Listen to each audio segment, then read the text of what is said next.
Malam di desa Kedung Jati selalu sunyi, tapi ada satu tempat yang bahkan suara jangkrik pun enggan bersuara, kuburan tua di lereng Wonosari. Konon, siapapun yang berani bermalam di sana akan diganggu arwah wanita muda yang meninggal dalam keadaan perawan dan tidak wajar. Tapi bagi Satyo, seorang pemuda miskin dengan ambisi besar, desas-desus itu justru terdengar seperti undangan. Satyo tumbuh dalam keluarga nelangsa. Ayahnya meninggal saat ia kecil, dan ibunya jatuh sakit sejak lama. Ia sudah mencoba berbagai pekerjaan, dari buruh sawah hingga ojek online, tapi tetap hidup dalam kekurangan.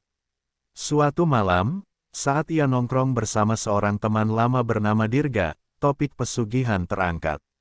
"Kalau kamu berani," kata Dirga sambil menurunkan suaranya, "ada satu cara.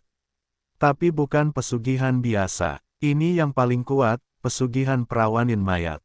Kamu harus mencari mayat gadis perawan, membongkar makamnya, dan menidurinya." Satyo kaget, jijik, sekaligus penasaran. "Terus, apa yang aku dapat?" "Semua keinginanmu bakal dikabulkan. Uang, kekuasaan, jabatan. Tapi ada harga yang harus dibayar," jawab Dirga, matanya dingin. "Kalau gagal, arwahnya bakal menghantuimu seumur hidup. Bahkan bisa membunuhmu." 3 hari kemudian, Satyo diam-diam menyelinap ke kuburan Wonosari. Ia sudah menandai makam seorang gadis muda bernama Raras, yang baru dikubur 3 hari lalu. Konon, Raras meninggal karena kecelakaan motor, dan dikenal sebagai gadis alim yang belum pernah pacaran. Satyo menggali kubur itu saat tengah malam, hanya ditemani senter dan peralatan gali seadanya. Saat peti terbuka, tubuh Raras masih utuh, meski pucat membiru. Satyo menahan muntah. Tapi demi impian hidup mewah, ia menekan rasa jijik dan melakukan ritual kotor yang diajarkan Dirga. Setelah selesai, ia menaburkan bunga 7 rupa, membacakan mantra yang sudah dia hafal mati, lalu menutup peti dan menguburnya kembali. Malam itu ia pulang dengan tubuh gemetar dan pikiran kacau. Besok paginya, sesuatu yang aneh terjadi. Ponsel Satyo tiba-tiba penuh notifikasi. Ada notifikasi transfer uang 200 juta rupiah dari rekening tak dikenal. Lalu ada pesan, "Selamat datang di kehidupan barumu." Satyo terdiam. Mimpi itu nyata. Pesugihan itu berhasil. Tapi malam harinya, suara tangisan perempuan menggema di kamarnya. Saat ia membuka mata, sosok Raras berdiri di pojok ruangan, pucat, penuh tanah, matanya kosong, dan mulutnya berbisik lirih. "Kamu belum membayar harganya." Satyo terbangun pagi-pagi dengan keringat dingin membasahi seluruh tubuhnya. Ia duduk di ranjang, menatap dinding kosong kamar kontrakannya. Kilasan wajah Raras yang pucat dan suara lirihnya semalam masih terngiang. Ia mencoba meyakinkan diri bahwa itu hanya mimpi. Tapi ketika ia menoleh ke cermin, ada jejak tangan berlumur tanah di lehernya. Bukan mimpi. Sejak saat itu, hidup Satyo berubah drastis.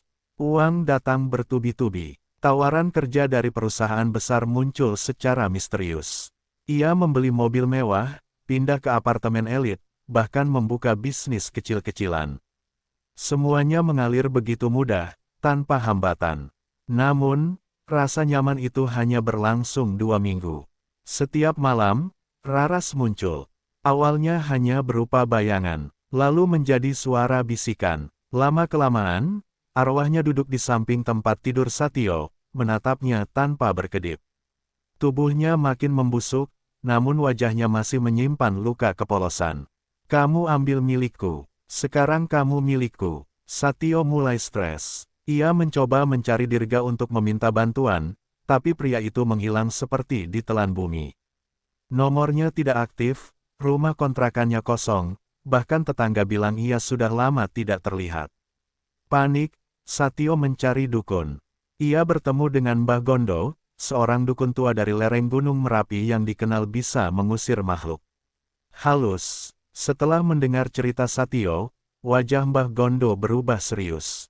"Kamu bukan main-main, Le. Pesugihan itu bukan cuma soal perawanin mayat.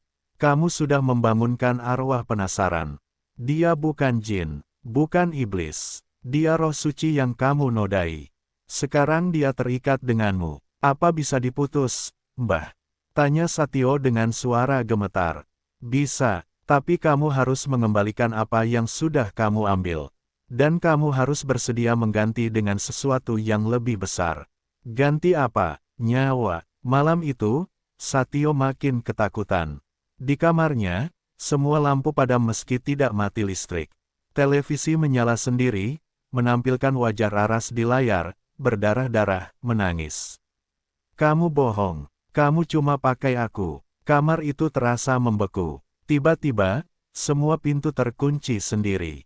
Satyo tak bisa bergerak. Raras berdiri di atas dadanya, membisikkan satu kata berulang-ulang. Ganti, ganti, ganti. Dan malam itu, Satyo kehilangan kesadarannya. Keesokan harinya, apartemen Satyo digegerkan oleh kematian misterius. Ia ditemukan dengan wajah ketakutan, mata melotot, mulut ternganga seolah berteriak, namun tak bersuara. Di dinding kamar, ada tulisan dari darah. Perawanin aku, sekarang aku ambil hidupmu. Namun, ini bukan akhir dari semuanya. Karena 1 bulan kemudian, seorang pemuda miskin lainnya menemukan buku kecil berisi catatan ritual. Di halaman pertama, tertulis dengan tinta hitam. Pesugihan perawanin mayat, uang tak pernah gratis. Namanya Rangga. Ia tinggal di pinggiran Klaten, hidup sebatang kara setelah ibunya meninggal akibat stroke. Ia hanya buruh bangunan lepas yang penghasilannya tak pernah cukup untuk makan 3 kali sehari. Di tengah keputusasaan, ia menemukan sebuah buku tua di kolong kamar kontrakan yang baru saja ia tempati. Buku itu berdebu dan lusuh.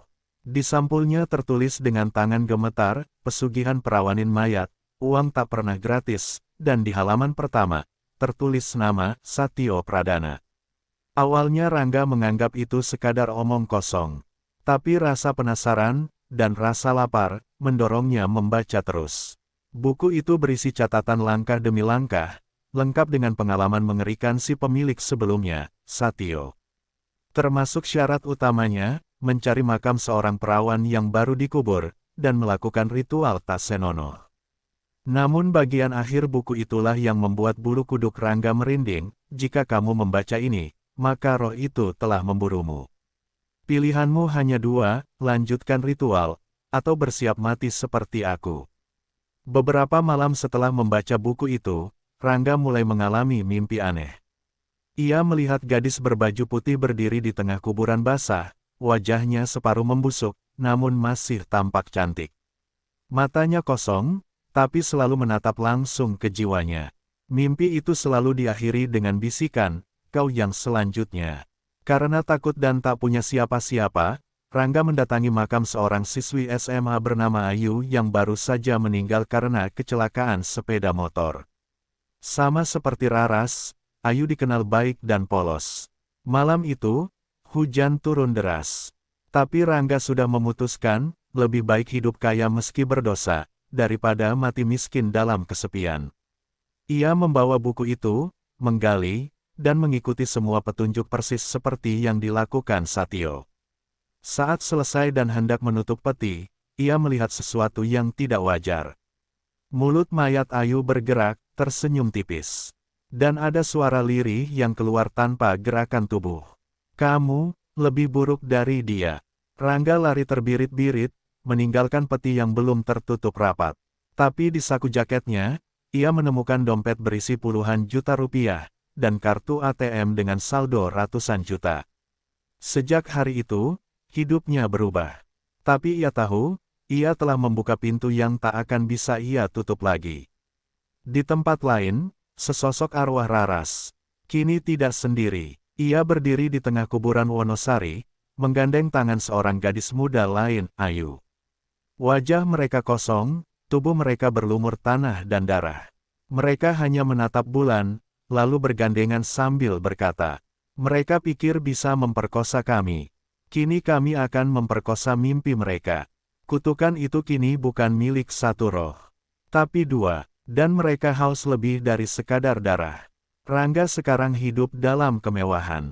Rumah baru, mobil, perempuan, dan bisnis properti yang tiba-tiba melesat tanpa kendala. Tapi semua itu seperti bangunan kaca, berkilau dari luar, tapi rapuh di dalam. Ia mulai kehilangan tidur. Setiap malam, jam 2 pagi, jam dindingnya berhenti berdetak. Lampu berkedip, dan dari jendela kamarnya, ia bisa melihat dua sosok berdiri diam mematung. Raras dan Ayu. Mereka tak bicara, tak bergerak, hanya memandangi Rangga dari kejauhan dengan wajah dingin, pucat, dan mata membusuk. Di leher mereka tergantung kalung berwarna hitam, dan di tengahnya tergantung potongan kuku manusia, milik Satyo dan Rangga sendiri. Rangga mencoba mengabaikannya, tapi malam demi malam, dua arwah itu semakin mendekat.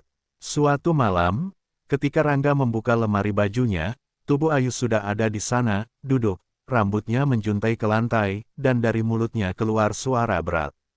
Kau belum bayar, kau bukan cuma curi kehormatan kami. Kau curi nyawa kami. Ketakutan, Rangga pergi ke tempat Mbah Gondo, dukun yang dulu sempat dikunjungi Satyo. Tapi kali ini rumah Mbah Gondo sepi. Hanya asap kemenyan menyambut di dalam. Dan di meja ruang tamu, ada sebuah surat terbuka. Rangga, aku sudah tahu kamu akan datang. Tapi kamu sudah terlambat. Kutukan mereka telah menjadi dua kepala, dua jiwa, satu dendam. Aku tidak bisa menolongmu. Tapi ada satu jalan. Kubur kembali arwah mereka di tempat asal. Dengan pengorbanan darah yang bersih, dari seseorang yang belum pernah melakukan dosa besar. Jika tidak, mereka akan terus bertambah. Dan setelah dua, akan jadi tiga. Rangga mencoba mencari tahu siapa yang bisa dijadikan pengorbanan. Ia pergi ke panti asuhan, pura-pura menjadi donatur, mencari anak-anak remaja yang polos. Tapi malamnya, ia dihantui lebih keras. Kali ini, tidak hanya Raras dan Ayu. Tapi ada sosok baru, perempuan kecil berambut dua kuncir, menangis tanpa suara, dengan perut berlubang penuh belatung. Kamu, memanggilku. Rangga pingsan malam itu. Saat bangun, ia sudah terbaring di rumah sakit. Di tangannya tergenggam kartu yang sama seperti yang pernah ditemukan Satyo di saku jaketnya. Selamat datang dalam fase kedua. Kekayaanmu akan dilipat gandakan, tapi nyawamu juga mulai dihitung mundur. Dan dari TV di dinding kamar, muncul siaran tanpa saluran, gambar tiga sosok perempuan berderet, menatapnya. Di bawah layar, muncul tulisan, "Kita bertiga, akan membawamu ke liang yang lebih gelap dari neraka." Kutukan itu kini menjadi rantai. Satu demi satu pemuja kekayaan gelap akan terpikat oleh buku Satyo. Dan roh-roh yang dinodai akan terus bertambah, menjadi pasukan arwah perawan yang tidak akan berhenti sebelum semuanya dihancurkan. Dan buku itu, kini sudah berpindah tangan. Di kota kecil lain, seorang gadis remaja membuka perpustakaan bekas sekolah tua. Di rak paling bawah, tersembunyi sebuah buku kumal dengan tulisan lusuh. Pesugihan perawanin mayat, dilarang membaca. Namanya Lintang. Seorang siswi SMA kelas 12 yang senang membaca dan sering menyendiri. Ia menemukan buku itu secara tak sengaja di perpustakaan sekolah yang sudah ditutup sejak pandemi. Ruangannya berdebu, gelap, dan semua rak dipenuhi buku-buku lama tak terurus. Tapi entah mengapa, tangan Lintang langsung tertarik pada satu buku tua yang tampak nyaris terbakar sebagian. Pesugihan perawanin mayat, dilarang membaca. Lintang awalnya tertawa, kecil, ia pikir itu novel horor fiksi. Tapi saat membacanya, ia merasa ada sesuatu yang hidup. Tiap halaman terasa seperti bisikan langsung ke dalam telinganya. Dan semakin jauh ia membaca, suasana ruangan semakin dingin. Angin berhembus, padahal semua jendela tertutup. Saat sampai di halaman ke-13, Lintang merasa pusing. Matanya gelap. Dan ia tiba-tiba melihat bayangan perempuan, rambut panjang, tubuh kaku, wajah separuh membusuk, berdiri di sudut ruangan. Tapi saat ia berkedip, semuanya lenyap. Sejak hari itu, Lintang mulai berubah. Ia lebih pendiam, lebih murung, dan sering melamun sendirian. Ia merasa ada suara yang berbisik di kepalanya, meminta sesuatu. Kadang suara itu lembut, kadang menyerupai jeritan. Lintang tak paham, apa hubungan dirinya dengan kisah menyeramkan dalam buku itu. Sampai suatu malam, ia bermimpi melihat seorang pria bernama Rangga. Lelaki itu duduk ketakutan di ruangan gelap, dikelilingi oleh 3 arwah perempuan. Ketiganya berbisik bersamaan. Dia membaca, dia akan membuka, dia adalah jalan masuk baru. Saat Lintang terbangun, wajahnya pucat. Buku itu sudah tidak ada di mejanya. Tapi ada tulisan besar tergurat di kaca jendela kamar. Pilih, jadi korban, atau jadi penerus. Di tempat lain, Rangga makin dekat dengan ajalnya. Setiap malam, satu persatu bagian tubuhnya membusuk, padahal ia masih hidup.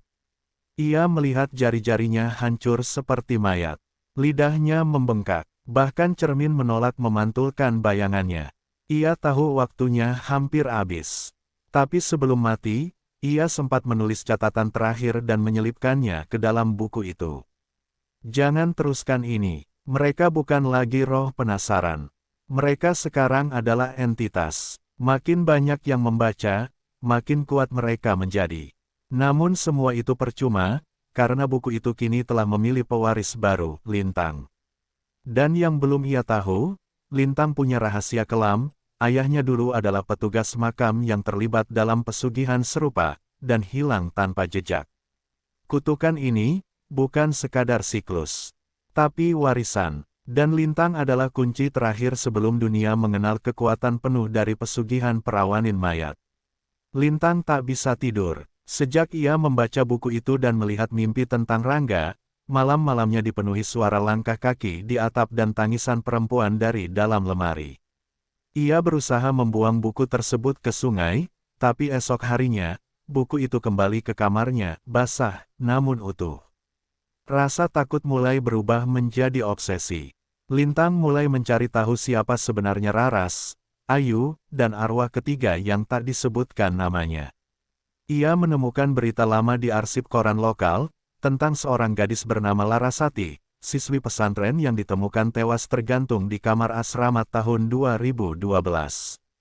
Polisi menyebutnya bunuh diri karena tekanan mental. Tapi catatan medis menunjukkan tanda-tanda kekerasan sebelum kematian. Hasil visum tak pernah dipublikasikan. Lintang yakin, Larasati adalah arwah ketiga.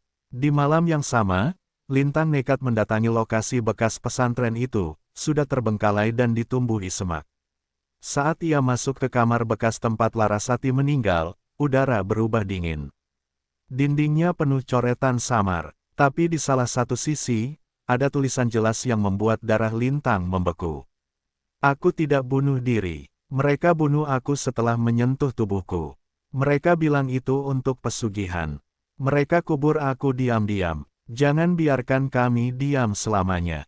Lintang mulai sadar, ini bukan sekadar kutukan. Ini adalah dendam dari perempuan-perempuan tak bersuara yang mati dinodai oleh ritual setan. Tubuh mereka diperkosa, lalu dibunuh atau dikubur tanpa kehormatan. Arwah mereka tidak gentayangan karena tersesat, tapi karena mereka marah. Sangat marah. Di sisi lain, Rangga hanya punya waktu beberapa hari. Daging di pipinya mulai copot. Ia tidak bisa makan. Setiap hari tubuhnya terasa seperti dikoyak dari dalam. Ia hanya bisa berbaring, menulis satu pesan terakhir. Kalau kamu Lintang, jangan teruskan ini. Jangan ikuti suara mereka. Kalau kamu kasih tubuhmu, kamu akan jadi pengantin pesugihan. Mereka sedang cari wadah. Mereka mau lahir kembali lewat tubuhmu. Tapi saat ia hendak mengirimkan surat itu melalui kurir, sosok Ayu muncul, berdiri di belakangnya. Rambut terurai, darah menetes dari matanya. Terlambat. Dia sudah setuju. Malam itu, Lintang bermimpi berada di tengah ritual. Ia memakai baju putih panjang. Di sekelilingnya, api menyala membentuk lingkaran. 3 arwah perempuan, Raras, Ayu, Larasati, berdiri bersamanya, memegang tangannya. Dan di depan mereka, ada sosok lelaki bertopeng hitam. Ia bicara dengan suara dalam. Kami butuh tubuh baru. Kamu yang terpilih. Terima ini, atau kami ambil semuanya. Saat Lintang membuka mata, ia sudah berdiri di depan makam tua. Di tangannya ada cangkul. Di depannya, batu nisan dengan nama. Larasati tahun 1995 sampai tahun 2012. Dan di belakangnya, ada bisikan 3 suara. Gali, biar kami masuk. Lintang menggenggam cangkul itu dengan tangan gemetar. Keringat dingin membasahi tubuhnya meski udara malam begitu dingin.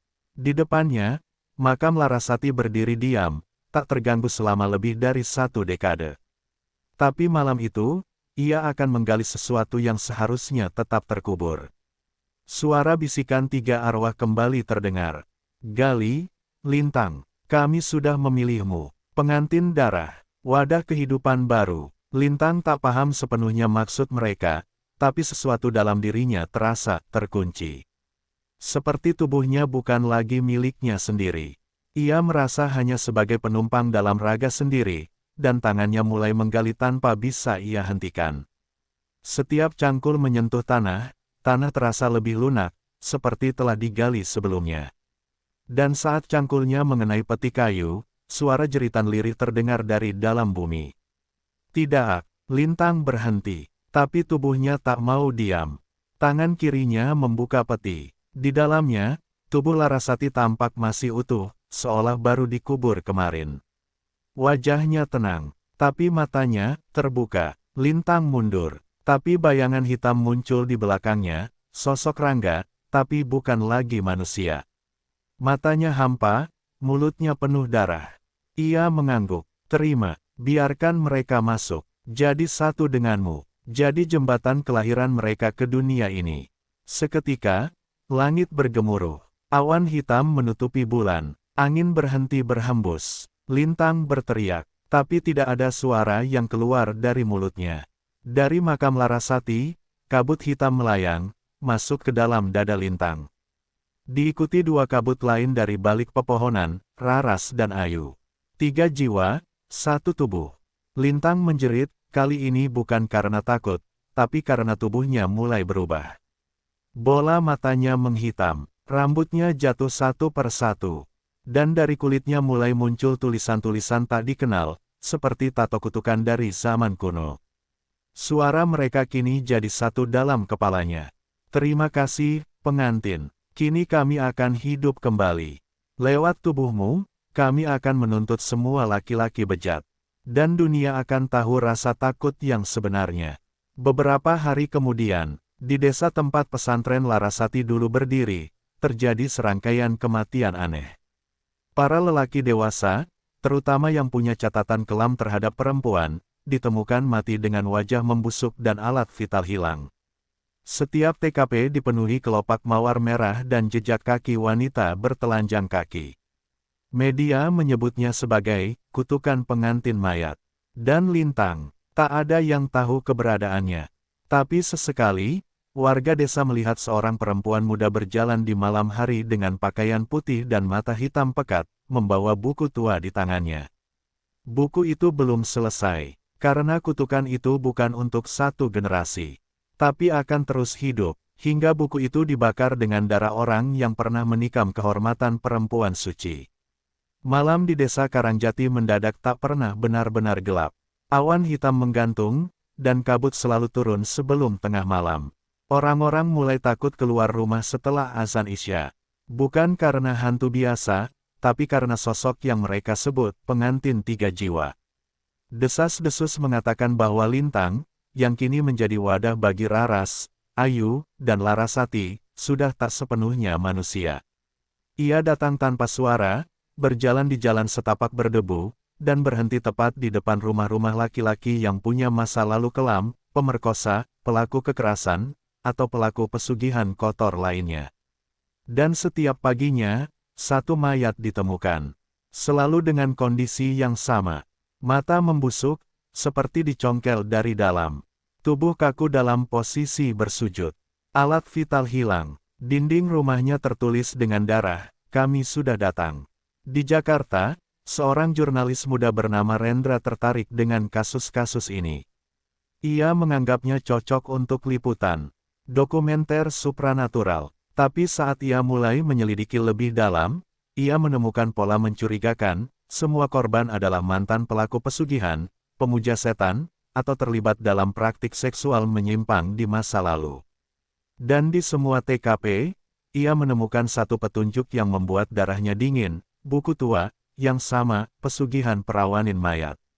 Rendra mencari ke berbagai sumber dan akhirnya menemukan nama yang selalu disebut dalam catatan kutukan itu, Lintang. Dengan tekad dan rasa penasaran tinggi, ia mencari jejak gadis itu. Sampai akhirnya ia berhasil melacak lokasi terakhir kemunculannya, lereng hutan Wonosari.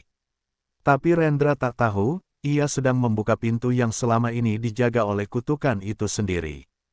Lintang, atau sekarang lebih tepat disebut sebagai 3 jiwa dalam satu tubuh, sudah tidak membedakan waktu. Ia bisa muncul di mana saja, tak lagi terikat pada desa-desa terpencil. Kutukannya mulai menjalar ke kota-kota besar, bahkan lewat mimpi, lewat media sosial, lewat suara di balik telinga. Dia tidak butuh dipanggil, dia hanya datang saat seseorang membaca. Dan malam itu, saat Rendra membuka buku tua itu dan membacanya untuk konten dokumenter YouTube-nya, lampu padam. Kamera mati, dan layar laptopnya hanya menampilkan satu kalimat. Kamu membacaku, maka aku datang padamu. Besok paginya, channel YouTube Rendra menayangkan video berdurasi 44 detik, padahal tidak pernah diunggah. Hanya menampilkan sosok perempuan berbaju putih duduk di bawah pohon besar. Matanya hitam. Tangannya memegang buku, dan di belakangnya, 3 bayangan berdiri sambil menangis. Judul video itu otomatis tertulis. Bagian terakhir, dan dari sini, semua yang pernah membaca buku itu akan mengalami hal yang sama, bisikan. Mimpi, dan akhirnya, kematian. Kecuali ada yang berani mengakhiri kutukan itu, dengan cara paling kelam, membakar buku menggunakan darah murni dari rahim perawan suci. Tapi siapa yang masih suci, di dunia yang sudah kotor? Desa Karangjati kini benar-benar mati. Sekolah ditutup, masjid kosong. Tidak ada satupun pria dewasa yang berani keluar rumah, bahkan di siang bolong. Terlalu banyak yang sudah menjadi korban. Para wanita mulai membawa anak-anak lelaki mereka mengungsi keluar kota. Tapi tak semua bisa lolos. Karena kutukan ini, sudah tidak mengenal batas wilayah. Lintang, atau lebih tepatnya, wadah 3 arwah, kini tak hanya berburu. Ia sedang mencari satu hal, tubuh perawan murni yang bisa menjadi korban terakhir untuk mengakhiri penderitaan mereka. Tubuh itu harus rela menumpahkan darahnya ke atas buku pesugihan perawanin mayat, agar arwah mereka bisa dibersihkan. Tapi jika tidak ada yang layak, kutukan ini akan berubah bentuk. Menjadi kutukan abadi. Di sisi lain, Rendra yang selamat dari malam kutukan karena tak membaca mantra dalam buku itu, nekat pergi ke Gunung Gamping, tempat dikenal sebagai pusat para empu dan penjaga ilmu gaib tua Jawa. Di sana ia bertemu dengan seorang tokoh misterius bernama Ki Wira Aji, seorang kakek buta yang mengaku sebagai keturunan penjaga ilmu keseimbangan. Setelah Rendra menceritakan semuanya, Ki Wira mengangguk pelan. Kamu bukan korban. Tapi kamu juga bukan penyelamat. Tapi kamu bisa jadi kunci.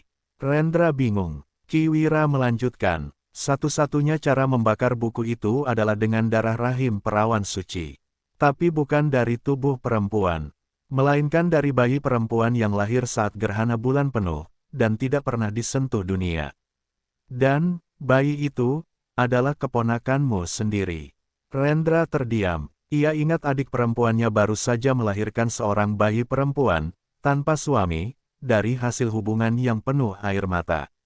Gadis itu lahir tepat saat gerhana bulan total, 2 bulan lalu. Dan kini, bayi itu dalam bahaya. Karena Lintang, sudah, mencium bau darah bayi tersebut. Malam itu, Lintang muncul di depan rumah adik Rendra. Ia tidak bicara, hanya berdiri, dan dari tubuhnya, 3 wajah samar muncul, Raras, Ayu, dan Larasati. Semuanya menangis, tapi bukan karena sedih, melainkan karena mereka akhirnya menemukan jalan pulang. Adik Rendra langsung jatuh pingsan.